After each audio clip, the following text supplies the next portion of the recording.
اللہ کا بے انتہا احسان ہوا کہ اللہ رب العزت نے ہمیں انسان بنایا اور ایمان عطا فرمایا اور جناب محمد رسول اللہ صلی اللہ علیہ وسلم کی امت میں پیدا فرمایا۔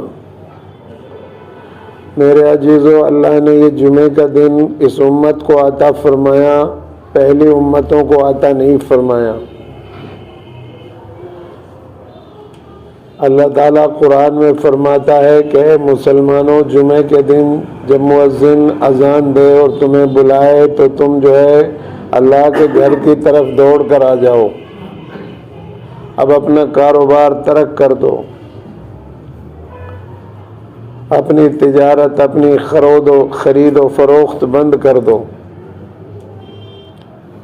یہ تمہارے لیے بہتر ہے اگر تم جو ہے جانتے ہو۔ اللہ کے رسول صلی اللہ علیہ وسلم کے زمانے میں جمعے کے دن صحابہ جمعے کا خطبہ سن رہے تھے، قحط کا زمانہ پڑا ہوا تھا اور ایک قافلہ جمعے کے خطبے کے دوران اونٹوں سے غلہ لے کر آیا بیچنے کے لیے کہ بھئی ہمارے پاس غلہ ہے۔ انہوں نے آواز لگائی تو صحابہ نے سوچا کہ اللہ کے رسول صلی اللہ علیہ وسلم کا خطبہ بعد میں سن لیں گے، پہلے یہ اناج لے لے، یہ چلا گیا قافلہ تو پھر مشکل ہوگا، قحط کا زمانہ پڑا ہوا ہے۔ کچھ صحابہ چلے گئے تو اللہ نے یہ سورت نازل فرمائی سورہ جمعے کی کہ میرے نبی کی بات ہو رہی تھی، بیان ہو رہا تھا، تم اسے چھوڑ کر چلے گئے۔ یہ غلہ کیا چیز ہے، میں چاہوں تو تمہارے لیے پوری دنیا کو تمہارے قدموں میں ڈال دوں۔ اگر اسلامی نظام ہوتا تو جمعے کے دن چھٹی ہوتی، جیسے آج اتوار کی چھٹی ہوتی ہے۔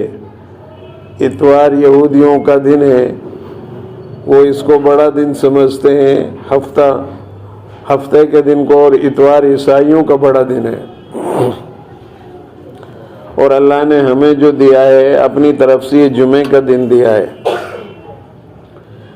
حدیث پاک میں آتا ہے ہفتے کے ان 7 دنوں میں جن پر آفتاب نکلتا ہے سب سے بہتر اور برتر دن جمعے کا دن ہے۔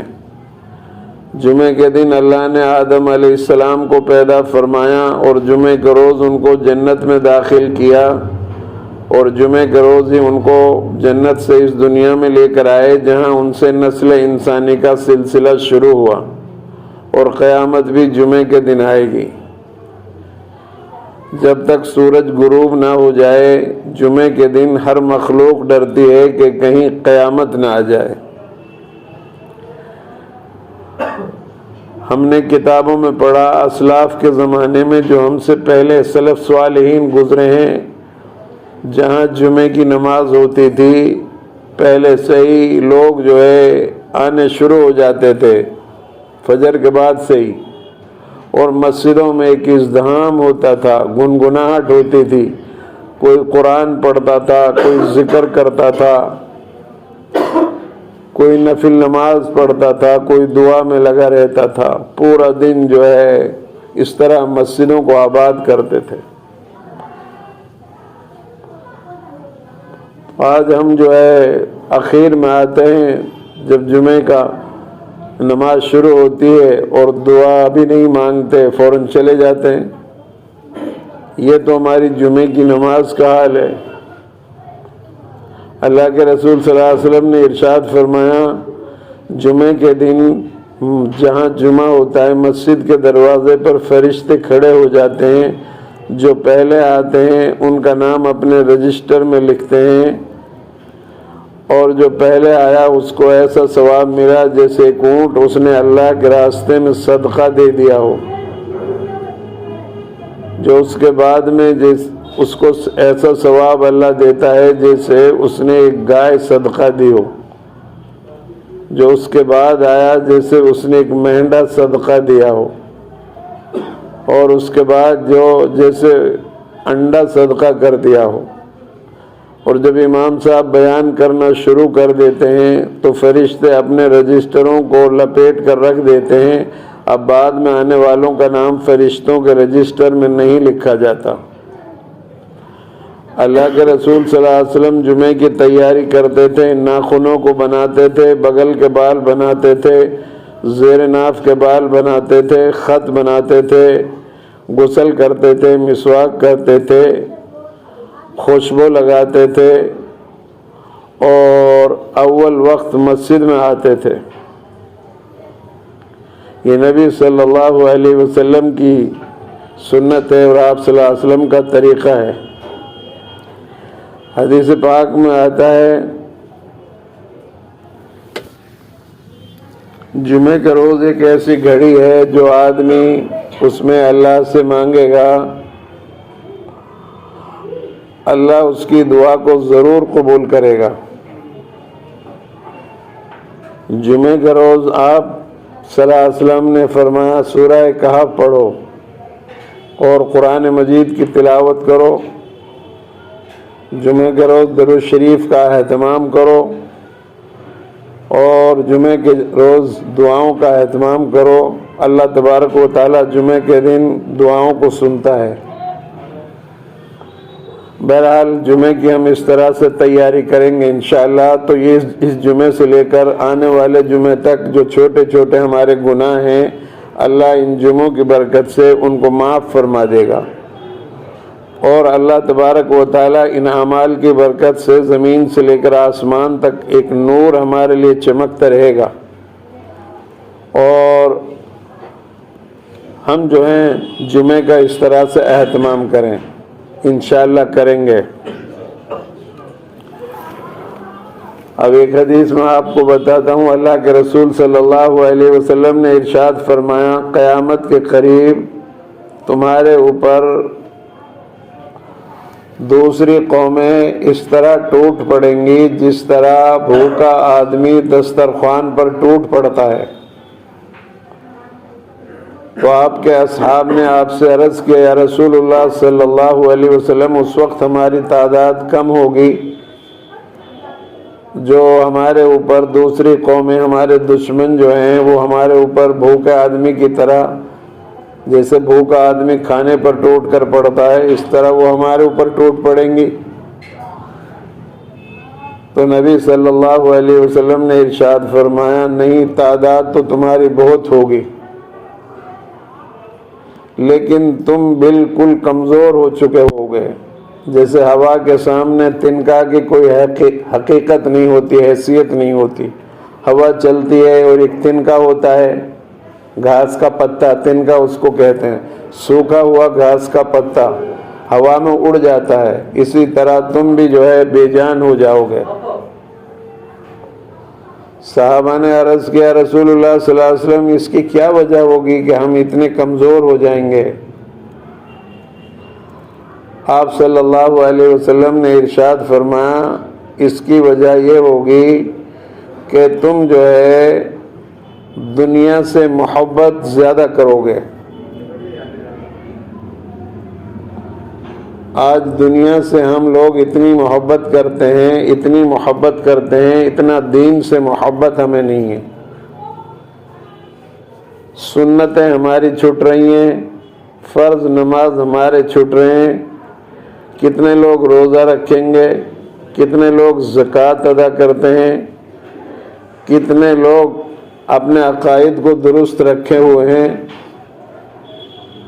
کتنے لوگ شرک کر رہے ہیں۔ تو یہ دنیا سے اتنی زیادہ ہم لوگوں کو محبت ہو گئی ہے کہ نہ ہم دنیا کے مقابلے میں اللہ کے حکموں کو دیکھ رہے ہیں، نہ اپنے رسول کا حکموں کو دیکھ رہے ہیں۔ اللہ اور اس کے رسول کے حکموں کے مقابلے میں دنیا سے ہمیں محبت زیادہ ہے، اللہ اور اس کے رسول سے محبت نہیں ہے۔ تو ایسے قوم کو عذاب کا انتظار کرنا چاہیے۔ اللہ تعالیٰ فرماتا ہے ان اللہ لا یغیر بقوم حتی یغیروا ما بانفسہم، میں کسی بھی قوم کی حالت اس وقت تک نہیں بدلتا ہوں جب تک کہ اس کو خود احساس نہ ہو جائے اپنی حالت کے بدلنے کا۔ آج ہم اپنی حالت کے بدلنے کا احساس بھی نہیں کر رہے ہیں۔ ایک تو دنیا سے تم محبت کرو گے اور دوسرا تم موت سے نفرت کرو گے۔ موت سے ہم اس لیے ڈرتے ہیں کہ ہم نے موت کی تیاری نہیں کی۔ صحابہ نے موت کی تیاری کی۔ ایک جنگ میں ایک صحابی کھجور کھا رہے تھے، جنگ چل رہی تھی، تو انہوں نے سوچا شہادت کے بعد تو فوراً اللہ اور اس کے رسول سے، فرشتوں سے جنت میں جائیں گے، فرشتوں سے ملاقات ہوگی، اللہ سے ملاقات ہوگی۔ اگر میں ان کھجوروں کو کھاؤں گا تو بہت دیر لگ جائے گی اللہ سے ملاقات میں۔ فوراً کھجور چھوڑے اور جنگ میں کود پڑے اللہ کے راستے میں، اور جا کر کے شہید ہو گئے۔ ان کا تھا یقین آخرت پر کہ مرنے کے بعد شہادت کے فوراً جو ہے ہمیں جنت میں جانا ہے، اللہ سے، فرشتوں سے، اور آخرت میں ہمیں اللہ کا اجر ملنا ہے۔ ان حضرات کو تھا یہ یقین، آج ہمیں یقین نہیں ہے، موت سے نفرت کرتے ہیں، دنیا سے محبت کرنے لگے ہیں۔ تو میرے بھائیو، ہمارے اندر آپس میں اختلافات ہیں، آپس میں برادریوں میں ہم بٹے ہوئے ہیں، ہمارے اندر آپس کے جھگڑے ہیں،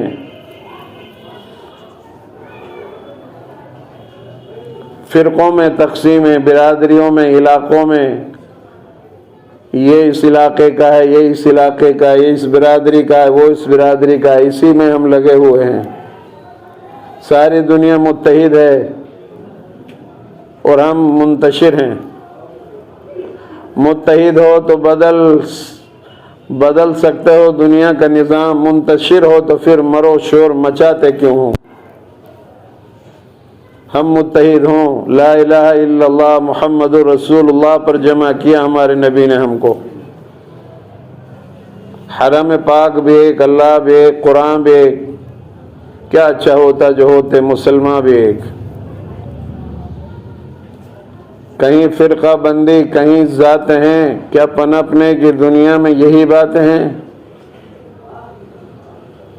میرے بھائیوں، آج ہماری جو پٹائی ہو رہی ہے اس کی وجہ یہی ہے کہ ہم جو ہے دنیا میں سب سے زیادہ تعداد میں ہیں، لیکن ہم اللہ اور اس کے رسول کے حکموں پر نہیں چل رہے، اس لیے دنیا میں ہم زوال میں ہیں، پستی میں ہیں، انتہائی ذلت میں ہیں۔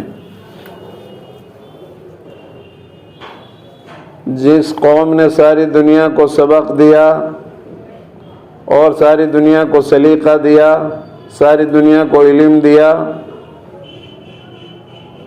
وہ دیا جو کسی نے نہیں دیا، آج وہ قوم خود حیران اور پریشان اور تشنہ ہے۔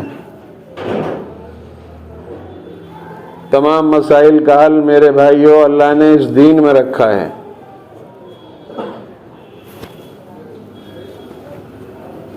ایک صحابی اللہ کے رسول صلی اللہ علیہ وسلم کے پاس آئے اور اس نے آپ کے دربار میں ہاتھ پھیلایا۔ صحابہ کا مجمع ایسے ہی بیٹھا ہوا تھا، آپ نے اس کو بھیک نہیں دی۔ اب جیسے جیسے رمضان آ رہا ہے، بھیک مانگنے والوں کی تعداد اس علاقے میں بڑھتی جا رہی ہے، اور میں نے یہ تجربہ کیا ہے، بھیک مانگنے والے بد اخلاق بہت زیادہ ہیں۔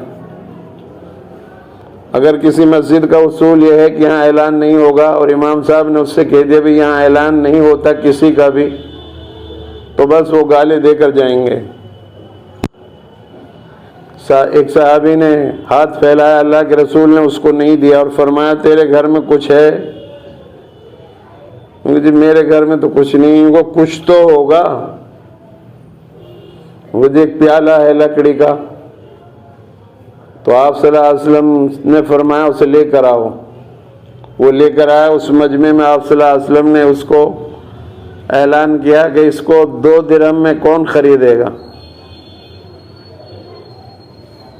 صحابہ کو ضرورت نہیں تھی، لیکن اس آدمی کو بھیک مانگنے سے بچانا تھا۔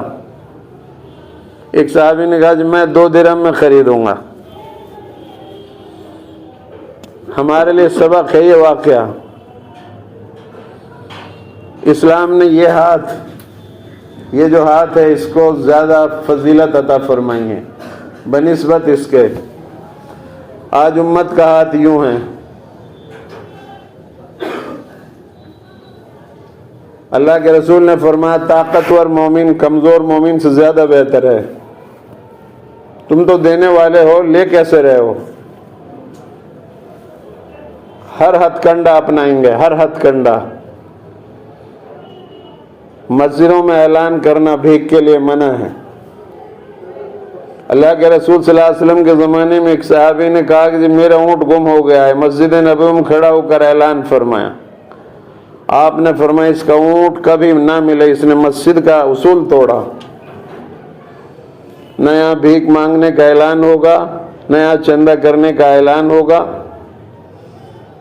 یہاں صرف قرآن اور حدیث کی بات. اگر آپ کو بھیک مانگنی ہے تو باہر سڑک پہ جا کر مانگو.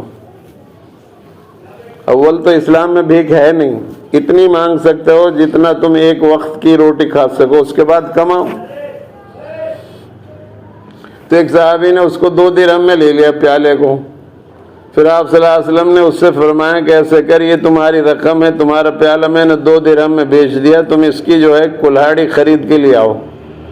1 درہم کی کلہاڑی خرید کے لایا، دوسرا درہم اس کو دیا کہ جاؤ اپنے گھر والوں کو اس کا راشن ڈال دو. وہ اپنے گھر والوں کو 1 درہم کا راشن بھر کے آ گیا اور وہ کلہاڑی آپ کی خدمت میں لایا. آپ صلی اللہ علیہ وسلم نے خود نے ایک درخت سے ٹہنی کاٹ کر اس میں دستہ ڈال دیا. یہ دیکھو محنت، آپ صلی اللہ علیہ وسلم محنت کر رہے ہیں اپنے امتی کو بھیک سے بچانے کی. اور فرمایا کہ جاؤ تم جنگل جاؤ اور جنگل سے لکڑی کاٹو اور روزانہ لکڑیوں کو لا کر مدینہ کی منڈی میں بیچو اور 15 دن کے بعد میرے پاس آ جانا، کیا بچا ہے، کیا تم نے کمایا ہے، کیا پایا ہے. تو جب 15 دن بعد وہ صحابی آئے تو اس کے پاس کھا پی کر 10 درہم بچے ہوئے تھے. آپ نے فرمایا تم بھیک مانگتے، کوئی دیتا کوئی نہیں دیتا، تم ذلیل ہوتے، بے عزت ہوتے، اور قیامت کے دن تمہارا چہرہ، تمہارا جسم، تمہارے جسم کے اوپر گوشت نہیں ہوتا. تم ایسے اللہ کے حضور میں آتے جیسے ایک ڈاکٹر کے یہاں ہڈی کی ڈھانچہ لگا رہتا ہے، اس طریقے سے آئے گا بھیک مانگنے والا، سوال کرنے والا. تو امت کو اللہ کے رسول صلی اللہ علیہ وسلم نے بھیک مانگنے کے لیے نہیں چھوڑا بلکہ اللہ سے مانگنے کا حکم دیا. اللہ سے مانگو، محنت کرو، جفا کشی کرو، جد و جہد کرو اور دوسروں کو دینے والے بنو، خود نہ لو. اسی طرح اللہ کے رسول صلی اللہ علیہ وسلم نے، اللہ تعالیٰ نے فرمایا کہ ایک مسلمان دوسرے مسلمان کے اوپر زیادتی نہ کرے. کوئی لنگڑا ہے اس کو لنگڑا کہہ کر نہ پکارو، کوئی چھوٹا قد کا ہے اس کو چھوٹا قد کا کہہ کر نہ پکارو، کوئی لمبا قد کا اس کو لمبو کہہ کر نہ پکارو، کسی کا نام بگاڑ کر نہ لو، کسی پر زیادتی نہ کرو. کوئی کسی پر زیادتی کر رہا ہے تو اس زیادتی کرنے والے کو پیچھے ہٹاؤ کہ غلط کر رہے ہو، چاہے وہ مرد ہو یا عورت ہو. عورتیں بھی کبھی کبھی زیادتی کرتی ہیں، مرد بھی زیادتی کرتے ہیں. سب کا حکم قرآن میں اللہ نے دیا. کسی کی غیبت مت کرو، غیبت کرنے سے قبر میں عذاب ہوتا ہے. کسی کی چغل خوری مت کرو، زنا مت کرو، چوری نہ کرو، ڈاکہ نہ ڈالو، نشاور چیزوں سے بچو، برائیوں کا خاتمہ کرو، اپنے علاقوں سے برائیوں کو صاف کرو. بالکل ہمارے معاشرے صحیح ہو. پہلے ہمارے معاشروں کے اندر، مسلموں کے اندر کسی کا مرڈر، قتل نہیں ہوتا تھا. اب اخبار کو دیکھو تو مسلمان قتل کرنے میں سب سے آگے بڑھے ہوئے ہیں. جو آدمی کسی کو ناجائز طریقے سے مار دے وہ جہنم میں جائے گا. وہ جو آدمی کسی آدمی کو معاف کر دے ایسا سمجھو جیسے اس نے پوری انسانیت کو معاف کر دیا ہو. کرو مہربانی تم اہل زمین پر، خدا مہربان ہوگا عرش بری پر. رمضان کا مبارک مہینہ آ رہا ہے، عبادت کو سمجھ کر کرو. روزے کیسے رکھنے ہیں، کیا آداب ہیں روزے کے. روزے میں بک بک کرنا، موبائل کو دیکھنا، گالی گلوچ کرنا، آہ و پکار کرنا بھوک لگنے پر. اکثر فاسق لوگوں کو بھوک لگتی ہے، روزہ ستاتا ہے. جو متقی پرہیزگار ہیں وہ اپنی زبان پر روزے کی شکایت نہیں کرتے. بچے بھی آئیں گے نماز پڑھنے کے لیے. جو چھوٹے بچے ہیں 10 سال کے بچے، ان کو مسجدوں میں لانے کی ترغیب دو، ان کو بھگاؤ مت، اپنے برابر میں کھڑا کرو، ان کو بچوں کو لاؤ. بہت سارے بچے آتے ہیں، لوگ ان کو پیچھے دھکے مارتے چلے جاتے ہیں، یہ غلط بات ہے. وہ سجدے میں ہے، آپ اٹھا کر کے نہیں اسے بھگا رہے ہو. وہ بھی پڑھے گا نماز، آپ بھی پڑھو نماز. وضو کو صحیح سے کرو، وضو کے دوران بات نہ کرو، پانی زیادہ نہ گراؤ. پہلے ہفتہ رمضان میں بہت بھیڑ رہے گی، پھر آہستہ آہستہ ختم. 1 ہفتہ ہوتی ہے بس، 1 ہفتہ بھی بہت مشکل ہے.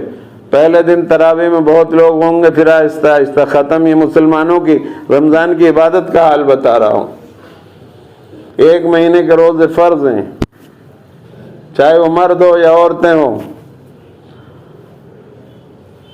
نماز عورتوں پہ ان ایام میں جن میں وہ ناپاک ہوتی ہیں اللہ نے معاف کر دی، لیکن روزے کا حکم دیا کہ تم ان کو رمضان کے بعد ان کی قضا کرو گی. روزے فرض ہیں. مسافر ہیں ان کے لیے چھوٹ دی گئی، اگر تم سفر میں ہو تو روزہ بعد میں رکھو، قضا کر لینا. کوئی عورت حاملہ ہے، کوئی اپنے بچے کو دودھ پلاتی ہے، اس کا بچے کا جان کا خطرہ ہے تو روزہ بعد میں رکھنا. محلے والوں کو روزے رکھنے والے کسی کو پریشان نہ کریں، ہمارے بچے پٹاخے نہ چلائیں، کوئی کسی کو تنگ نہ کرے، ایک دوسرے سے قریب آئیں، ایک دوسرے سے ہدیہ لیں دیں، مسلمان بن کے زندگی گزاریں، ایک دوسرے کا خیال رکھیں.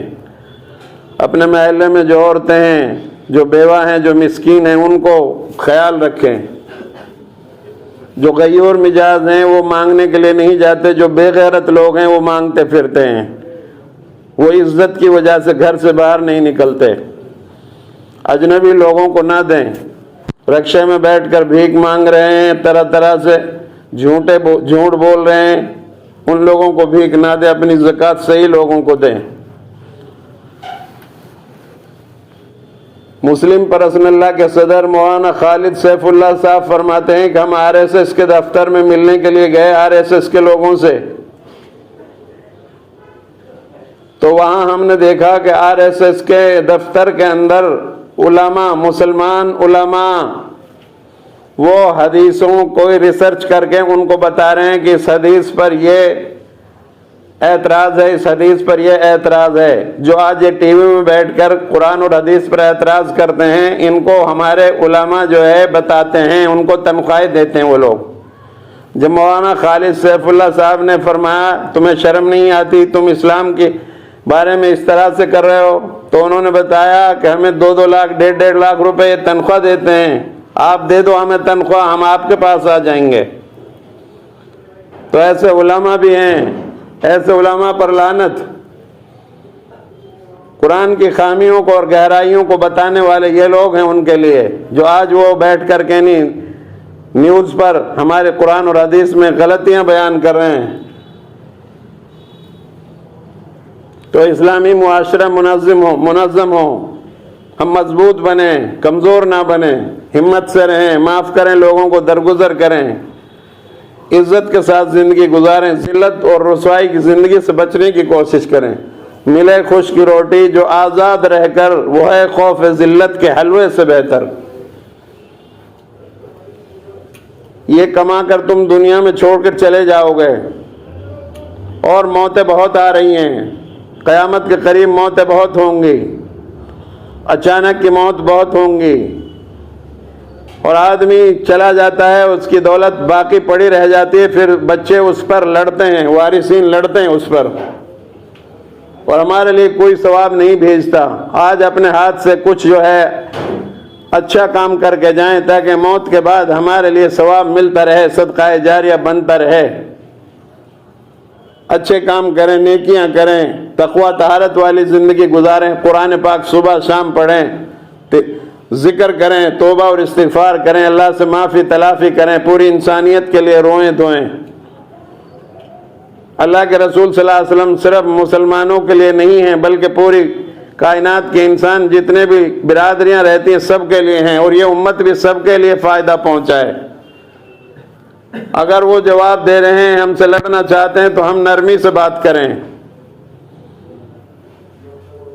دعا کریں اللہ ہم سب کو عمل کی توفیق عطا فرمائیں۔ وآخر دعوانا ان الحمدللہ۔